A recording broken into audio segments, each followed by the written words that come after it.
मुंडेंच्या आणखी एका निकटवर्तीयाचे प्रताप पुढे येत आहेत। चाकण तालुक्यातील काही शेतकऱ्यांची त्यांची व्यथा मांडण्यासाठी थेट मुंबईतील विधान भवन गाठलं आणि या शेतकऱ्यांची जमीन वेगवेगळ्या पद्धतीने बळकावण्यात आल्याचा आरोप त्यांनी केलाय।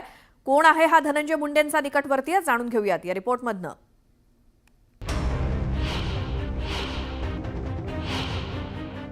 संतोष देशमुख यांच्या हत्येदरम्यान काढण्यात आलेल्या फोटोंच्या धक्क्यातून महाराष्ट्र अजूनही पूर्णतः सावरलेला नाही। वाल्मिक कराडच्या कारनाम्यांनी धनंजय मुंडेंना राजीनामा द्यावा लागला, पण आता धनंजय मुंडेंचा आणखीन एक निकटवर्ती अडचणीत आल्याचं दिसतंय। कारण धनंजय मुंडे यांचा व्यावसायिक पार्टनर राजेंद्र घनवटवर जमीन लाटल्याचा आरोप करत चाकण तालुक्यातील काही शेतकऱ्यांनी थेट मुंबईत धडक दिली आहे। या शेतकऱ्यांना विधान भवनात जाता येत नसल्याने ते आपल्या व्यथा घेऊन दारोदारी फिरतायत। राज पोपट घनवट हा धनंजय मुंडेचा पार्टनर, जवळजवळ 20 ते 25 कंपन्यांमध्ये ते पार्टनरशिपमध्ये आहेत एकत्र। राज घनवटचे वडील पोपट मारुती घनवट यांचा मुख्य व्यवसाय हे भूमाफिया आहेत।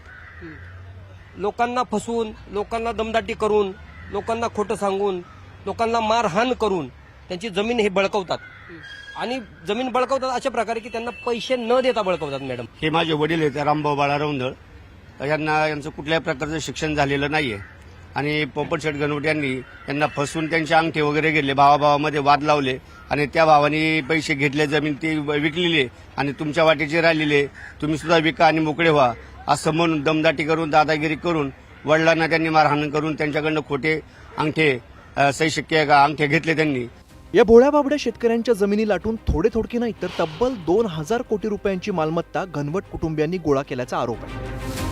राजेंद्र घनवट यांनी तब्बल 700 एकर जमीन लाटल्याचा आरोप या शेतकऱ्यांनी केला। कोणाला डोळ्यांचं ऑपरेशन करायचं असं सांगून तर कोणाला हिस्सा मिळवून देतो असं सांगून तर कोणाच्या डोक्यावरती बंदूक लावून जमीन लाटली गेल्याचे शेतकरी सांगतात। मंत्र्यांचा मित्र असल्यामुळे पोलीस तक्रारीची दखल घेत नाहीयेत, त्या उलट आवाज उठवणाऱ्यांविरोधातच वेगवेगळ्या कलमांतर्गत गुन्हे दाखल केले जात असल्याचा आरोप या शेतकऱ्यांचा आहे। तर माझी एवढी मोठी जमीन त्यांनी मयत व्यक्तीला जिवंत दाखवलं 6 वर्षांनी आणि खरेदी केली। तो इतका मोठा आहे, तो कोणाच्या जमिनी कशाही घेतो, त्याच्याकडे तेवढी माणसं आहेत, तेवढं त्याच्याकडे गुंड आहेत, तेवढी पोलिसाची ताकद आहे, त्याच्याकडे भरपूर मोठा पैसा आहे आणि पोलिसा तक्रार आमची घेत पण नाही।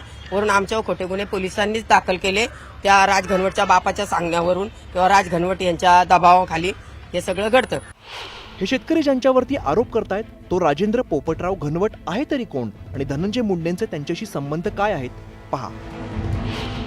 राजेंद्र घनवट हा धनंजय मुंडे यांच्या जवळचा माणूस आणि बिझनेस पार्टनर आहे। फक्त धनंजय मुंडेच नाही तर त्यांच्या पत्नी राजश्री आणि त्यांच्या आई यांचाही घनवट भागीदार आहे। जगमित्र शुगर मिलमध्ये सर्वजण संचालक आहेत। व्यंकटेश्वरा इंडस्ट्रीयल प्रायव्हेट लिमिटेड या कंपनीमध्ये सुद्धा हे सगळे एकत्र आहेत। वाल्मिक कराडप्रमाणे चाकण परिसरात राजेंद्र घनवट हा मुंडे यांचा खास माणूस म्हणून मिरवत असल्याचं शेतकऱ्यांचं म्हणणं आहे। एक वाल्मिक कराड म्हटलं तर ते गुन्हेगारी प्रकार जो होते ते वाल्मिक कराड सांभाळायचे, तसे त्यांचे आर्थिक व्यवहार, त्यांच्या कंपन्यांमधलं शेअर होल्डिंग हे बऱ्यापैकी एक राजेंद्र पोपट घनवट नावाचा एक माणूस आहे, ज्यांनी हे जे जमिनी म्हणा, त्यांच्या कंपनीज म्हणा, आता ह्या माणसाच्या 18 कंपनीजवर तो आत्ता डायरेक्टर आहे, 4 कंपनींमधनं त्यांनी सोडलेलं आहे। या शेतकऱ्यांनी राष्ट्रवादीचे आमदार जितेंद्र आव्हाड यांच्याशी संपर्क साधला। आमची मागणी मुख्यमंत्र्यांपर्यंत पोहोचवा म्हणून त्यांनी आव्हाडांना विनंती केली। आता आव्हाडांनीही सभागृहात याबाबत प्रश्न मांडून या पीडितांना न्याय देण्याचा प्रयत्न करण्याचं आश्वासन दिलं। आधी वाल्मिक कराड आणि आता राजेंद्र घनवट अशी जवळचीच माणसं धनंजय मुंडेंच्या अडचणीत वाढ करताना दिसतात। वाल्मिक कराडमुळेच मुंडेंचं मंत्रीपद गेलं। आता राजेंद्र घनवटच्या कारनाम्यांचे काय पडसाद उमटतात हे पाहणं महत्त्वाचं असणार आहे। व्हिडिओ जर्नलिस्ट प्रवीण शेट्टीसह प्रणाली कापसे, न्यूज 18 लोकमत, मुंबई।